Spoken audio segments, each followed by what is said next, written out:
আমি গ্যাসে পরিপূর্ণ, আপনি আমাকে ভ্যালু করেন।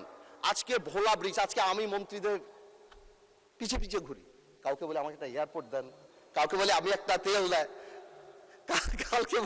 কাউকে বলি আমাকে একটু এয়ারপোর্ট করে দেন, আমাকে একটা বিশ্ববিদ্যালয় এবং আমার ভোলা ব্রিজ সেতু। অনেকেই এটা কনফিউশন যে এই বাজেটের মধ্যে কেন ভোলা বরিশাল সেতুর কথা আসলো না। আমি মনে হয় কয়েকবার আমার সেতু মন্ত্রী সাহেবকে ফোন করেছি, জানতে চেষ্টা করেছি, উনি আমাকে আশ্বস্ত করেছে ডিপিপি অনুমোদন হবে, তারপর G2G অথবা পিপি আদল হবে। এবার এটা কবে হবে আমি জানতে চাচ্ছি। এয়ারপোর্ট আমি ভোলাবাসীর জন্য ঢাকা আসার জন্য চাচ্ছি না, বিকজ ওয়ান্স এই ইনফ্রাস্ট্রাকচার, যে নদী ভাঙানোর জন্য আমাদের আলী সাহেবের পিছে ঘুরি, মন্ত্রীদের আমার পিছে ঘোরা উচিত। I am sitting on a gold mine, 1.3 trillion cubic meter, মন্ত্রী আমার পিছে পিছে ঘুরবে। পার্থ ভাই, ভোলার মানুষের ঘুম ভাঙবে হেলিকপ্টারের আওয়াজে, বিলিয়নিয়ার আসবে ভোলাতে। আমি ভোলাকে তো সেভাবে চাই, Bhola must be the workshop of Bangladesh. মানে স্পিকার, আমি আমার এলাকা নিয়ে কিছু কথা বলি, ভেরি ইম্পর্টেন্ট ভোলা নিয়ে কথা বলা। মানে স্পিকার, হাফিজ সাহেব থাকলে রিলেট করতো, উনি ভোলার মানুষ। মানে স্পিকার, একটা বাড়ি, সরি হাফিজ সাহেবকে, সরি স্পিকার সাহেব, thank you, so sorry, I'm so sorry. আমি শিওর আপনি চিনেন ওনাকে, বাট আমার বলাটা ভুল হয়েছে। Understand, we are member of parliament, thank you. আচ্ছা, আমি বলতে চাচ্ছিলাম একটা বাড়িতে যদি তিনটা বাচ্চা কাচ্চা থাকে বা তিনজন বাচ্চা থাকে, তিনজন সন্তান থাকে, আর একজন সন্তান যদি অঙ্কে ভালো হয়, বাবা মা তার জন্য একটা এক্সট্রা টিচার দেয়। তার মানে এই না বাবা মা অন্য কাউকে অপছন্দ করে, বাট ওই মেরিটটাকে সম্মান করে। মানে স্পিকার, আমার ভোলাতে 1.3 ট্রিলিয়ন কিউবিক মিটার গ্যাস আছে।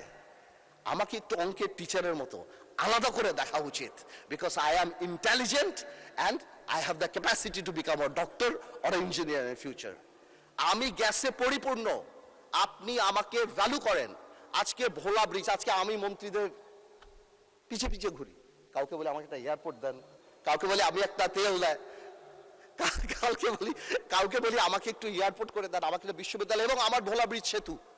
অনেকেই এটা কনফিউশন যে এই বাজেটের মধ্যে কেন ভোলা বরিশাল সেতুর কথা আসলো না। আমি মনে হয় কয়েকবার আমার সেতু মন্ত্রী সাহেবকে ফোন করেছি, জানতে চেষ্টা করেছি, উনি আমাকে আশ্বস্ত করেছে ডিপিপি অনুমোদন হবে, তারপর G2G অথবা পিপি আদল হবে। এবার এটা কবে হবে আমি জানতে চাচ্ছি। এয়ারপোর্ট আমি ভোলাবাসীর জন্য ঢাকা আসার জন্য চাচ্ছি না, বিকজ ওয়ান্স এই ইনফ্রাস্ট্রাকচার, যে নদী ভাঙানোর জন্য আমাদের আলী সাহেবের পিছে ঘুরি, মন্ত্রীদের আমার পিছে ঘোরা উচিত। I am sitting on a gold mine, 1.3 trillion cubic meter, মন্ত্রী আমার পিছে পিছে ঘুরবে। পার্থ ভাই, ভোলার মানুষের ঘুম ভাঙবে হেলিকপ্টারের আওয়াজে, বিলিয়নিয়ার আসবে ভোলাতে। আমি ভোলাকে তো সেভাবে চাই, Bhola must be the workshop of Bangladesh, Bhola must be the Tamil Nadu of India, Bhola must be the শোজ অফ চায়না, ভোলা মানুষ the Selangor of Penang of Malaysia. আপনারা ভোলাকে আলাদা ভোলা ডেভেলপমেন্ট কমিটি করেন। আমার হাসপাতালের জন্য ভোলার জন্য ঘুরতে হচ্ছে, আমার একটা এয়ারপোর্ট তো সম্ভবই না, আমার বলে দিচ্ছে টাকা পয়সা নাই, এয়ার স্ট্রিপ যদি। আমি কেন চাচ্ছি, যাতে একটা বিদেশি যখন ইনভেস্ট করতে আসে তখন সেই ইনফ্রাস্ট্রাকচারের কথা জিজ্ঞেস করে।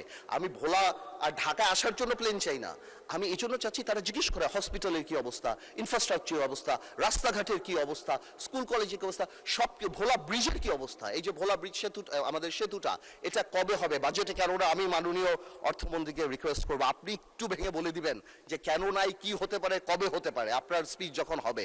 তো এই পুরো জিনিসটা আমাদের মাথায় রাখতে হবে যে ভোলাকে আপনারা ইউজ করেন। Bhola could be the heart, Bhola could be the মানে heart of the economy of the country. আর এই কারণে আমাদের ইনফ্রাস্ট্রাকচার ডেভেলপমেন্ট অনেক দরকার।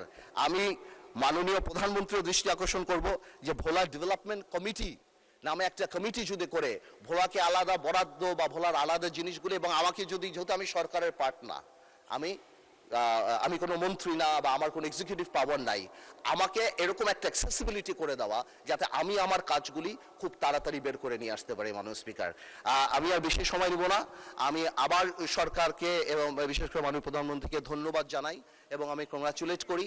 এবং আমরা দেশবাসী এবং আমরা সবাই বসে আছি যে এই চুক্তির ডিটেইলসগুলি আমরা ইনশাল্লাহ কবে জানবো, যাতে করে আমরা ডিটেইলস আলাপ করতে পারবো। আপনাদের সবাইকে ধন্যবাদ।